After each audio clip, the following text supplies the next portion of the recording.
Hey, amigos, bienvenidos a su canal de cultura canábica, el McMuffin Canábico.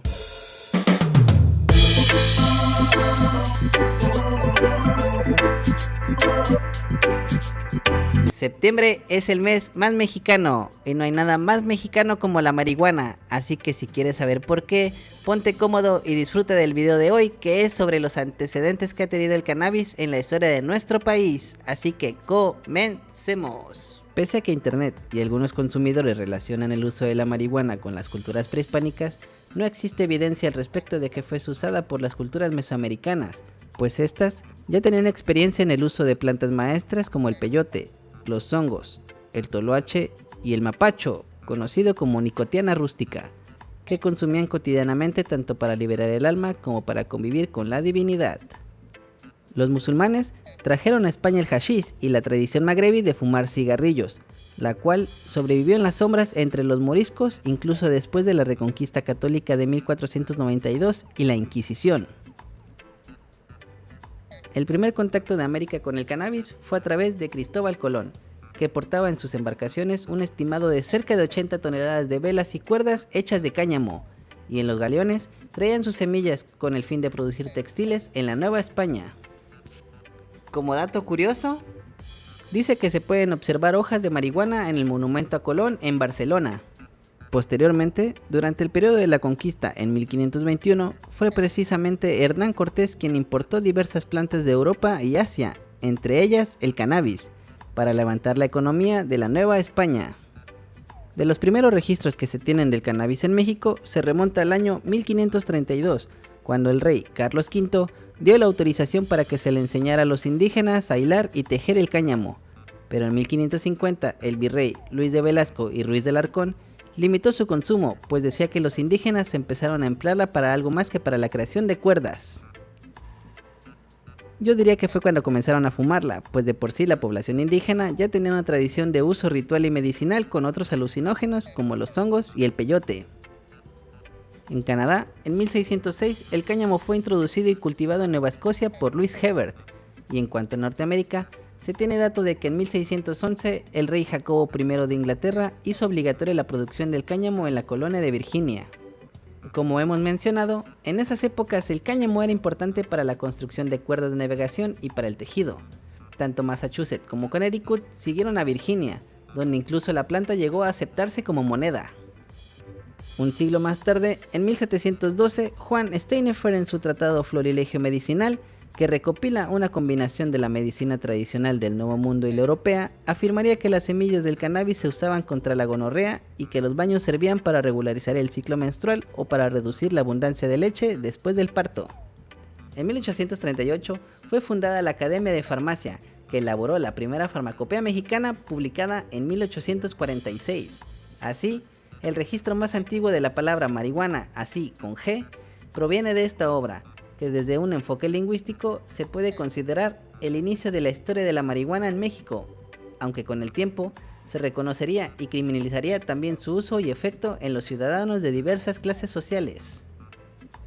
Durante el siglo XIX y hasta principios del siglo XX, varias de las sustancias que hoy en día se prohíben o criminalizan en México eran usadas como medicamentos y no requerían restricciones legales. El opio, la morfina, la heroína, la marihuana e incluso la cocaína eran parte de la oferta terapéutica disponible para la sociedad en aquel tiempo. La medicina popular se realizaba a través de curanderas a las que se le llamaba Marías o Juanas, de donde se cree que surge la coloquial palabra marihuana. Existen documentos que prueban el uso que la población mexicana hacía del cannabis en rituales de carácter espiritual. Por ejemplo, un relato de Guillermo Prieto que aparece en su libro Viajes de Orden Suprema, donde se describe la costumbre de una comunidad indígena de San Juan del Río, Querétaro, que consistía en fumar marihuana para entrar en trance y adivinar si el matrimonio entre dos jóvenes debía producirse o no. Ya para 1860, en la prensa de la Ciudad de México, se publicitaban cigarros indios de cannabis indica, comercializados por la farmacéutica francesa Grimaldi Company.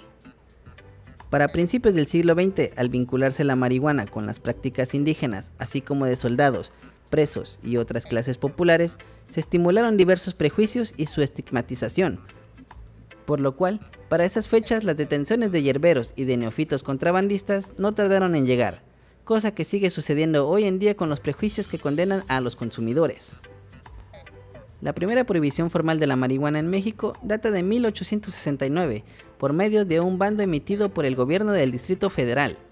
En esta disposición se menciona que por órdenes del gobernador se hace público que queda prohibida la venta de la hierba nombrada marihuana, y se advierte que en consecuencia a la persona que contravenga lo dispuesto se le aplicará la pena de 1 mes de prisión.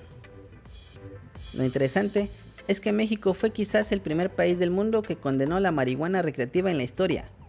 Ni en Francia, Inglaterra, Estados Unidos o algún país de América Latina que en el siglo XIX comenzaban a experimentar lúdicamente con el cannabis, sucedió algo semejante. Sin proponérselo, quizá México puso el ejemplo de lo que a principios del siglo XX sería una actitud universal contra la marihuana. La Revolución Mexicana no estuvo exenta del consumo de enervantes, sino todo lo contrario, pues las Adelitas y Valentinas no solo alimentaban al cuartel, también vendían de contrabando mezcal y marihuana para que los soldados no se quedaran erizos, como dice la famosa canción La Cucaracha.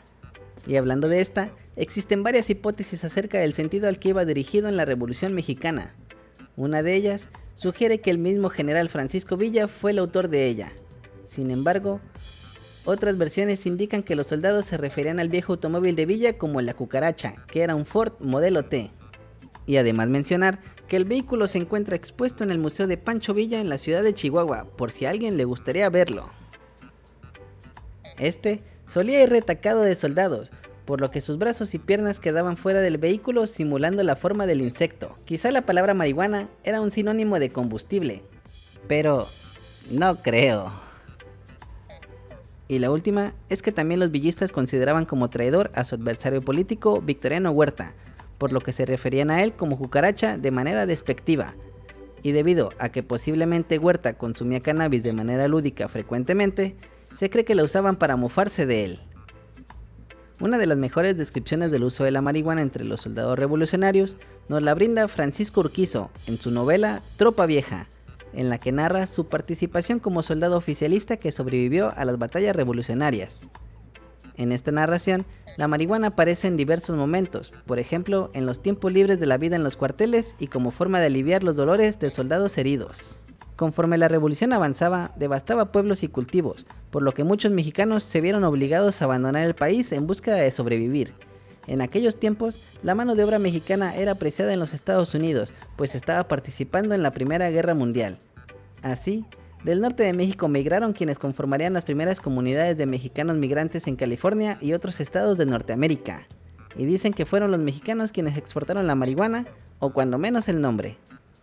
Pero cuando la mano de obra ya no fue bien considerada, especialmente como consecuencia de la recesión provocada por el periodo de posguerra, los mexicanos empezaron a ser nuevamente rechazados, y la marihuana fue utilizada en su contra como elemento distintivo de discriminación y criminalización de mexicanos peligrosos por enyerbados, pues decían que el mexicano marihuano pretendía envenenar niños y violar mujeres blancas.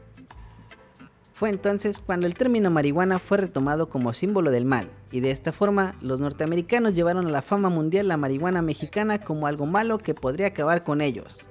Cosa que sigue sucediendo hoy en día, pero que cambiaremos. Y hasta aquí ha llegado el video de hoy, canamigos. Espero que les pareciera muy interesante. No olviden suscribirse al canal, dejar su manita arriba, activar la campanita de notificaciones para enterarse cuando salga la segunda parte de este video. Y si ustedes tienen otros datos sobre el cannabis en el antiguo México, no olviden dejar abajo su comentario. Y recuerden que nunca es tarde para aprender.